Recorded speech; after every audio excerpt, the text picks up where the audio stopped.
वहीं बीजेपी के प्रदेश अध्यक्ष सीपी जोशी से खास बातचीत की है सच बेधड़क के संवाददाता सचिन शर्मा ने। आइए आपको सुनवाते हैं। जनाक्रोश महाघेराव के कार्यक्रम चल रहे हैं, जयपुर प्रवास पर। अध्यक्ष जी, अगर जनाक्रोश महाघेराव की बात करें, कितनी सफलता मिली? देखिए, अभूतपूर्व सफलता है।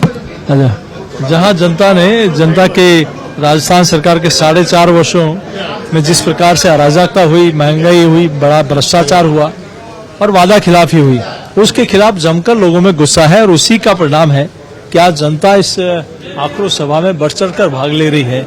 उनके साथ अत्याचार, दुराचार को लेकर जनता में आक्रोश है और उसी का परिणाम है कि आज हजारों की संख्या में वहां आक्रोश सभा में जनता पहुंच रही है। अगर बात करें भारतीय जनता पार्टी की, जिस तरह से प्रचार प्रसार सभा की आज बैठक भी रखी है विभाग की, किस तरह की रणनीति बना रहे हैं? देखिए, हमारे नियमित कार्यक्रम है, अन्य विभागों की, प्रकोष्ठों की, मोर्चों की बैठकें एक नियमित प्रक्रिया का हिस्सा है और 2023-24 का चुनाव भी है, तो निश्चित रूप से सभी लोगों के सभी मोर्चे, सभी विभाग अपने अपने कामों को अंतिम रूप देने में लगे। महंगाई राहत कैंपों के आयोजन राज्य सरकार की ओर से है। राज्य सरकार कह रही है कि हम लोगों को कार्ड के जरिए और राहत कैंपों के जरिए जो है काफी राहत। इस सरकार को हमेशा के लिए राहत देने वाली है राजस्थान की जनता। 4.5 वर्ष आपको याद नहीं आया, आज उस गरीब को जलील करने के लिए आप कैंप में बुला रहे हो। आपको अगर मदद देनी है तो सीधी आप उनके खातों में दीजिए ना। नरेंद्र मोदी जी ने हर व्यक्ति का बैंक में खाता खुलाया है। आज किसान सम्मान निधि से लेकर जनधन से लेकर आवास से लेकर शौचालय लेकर नरेगा से लेकर तमाम योजनाओं का केंद्र सरकार सीधे खातों में पैसा भेजती है। तो आप क्यों उनको इस गर्मी में बुजुर्गों को, वरिष्ठों को, गरीबों को उस कैंप में बुलाकर जलील करना चाह रहे हो?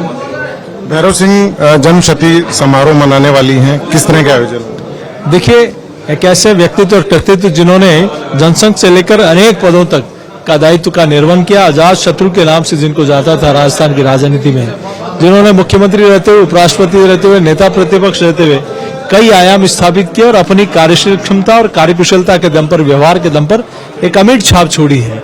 तो ऐसे में जन्म शती वर्ष में एक समिति बनी है वरिष्ठ लोगों की, जिन्होंने उनके साथ काम करने का जिनको अनुभव मिला।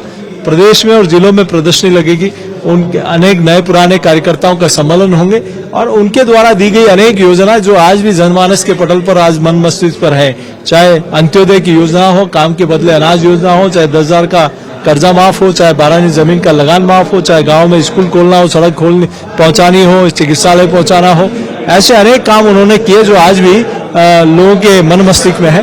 तो उन सारी स्मृतियों को संजोते हुए, पुराने सब लोगों के अनुभव का वो लेते हुए ये सारे कार्यक्रम आने वाले समय में होने वाले। नई कार्यकारिणी कब तक आ जाए? क्या? बिल्कुल। तो ये थे हमारे साथ में प्रदेश अध्यक्ष डॉक्टर सीपी जोशी, जो कि बता रहे थे कि किस तरह से भारतीय जनता पार्टी आने वाले दिनों में और ज्यादा आक्रामक तेवर के साथ जो जनता के बीच में जाने वाली है। और सबसे बड़ी बात यह कि भैरव सिंह शेखावत की जो जन्मशती इस वर्ष शुरू हो रही है, उसके तहत अनेक आयोजन होंगे। इसके अलावा भारतीय जनता पार्टी ने आज प्रचार प्रसार विभाग की भी बैठक रखी है, जिसमें किस तरह से आगे आने वाले दिनों में और ज्यादा तेजी से प्रचार प्रसार पार्टी का किया जाए, उसको लेकर के चर्चा हुई है। तो ऐसे में ये देखा जा सकता है कुल मिलाकर के कि भारतीय जनता पार्टी जहां एक और जनाक्रोश महाघेराव कर रही है, प्रचार प्रसार समिति की बैठक कर रही है, इसके अलावा जन्मशती समारोह मनाने जा रही है भैरव सिंह जी का। तो ऐसे में लगातार भारतीय जनता पार्टी के तेवर तीखे होते जा रहे हैं। वहीं दूसरी ओर उसका यह भी कहना है कि जिस तरह से मुख्यमंत्री अशोक गहलोत जिस तरह से महंगाई राहत कैंपों के आयोजन कर रहे हैं, उससे आने वाले दिनों में खुद जनता उनको जवाब देने वाली है, किस तरह से उनको राहत दी जानी है।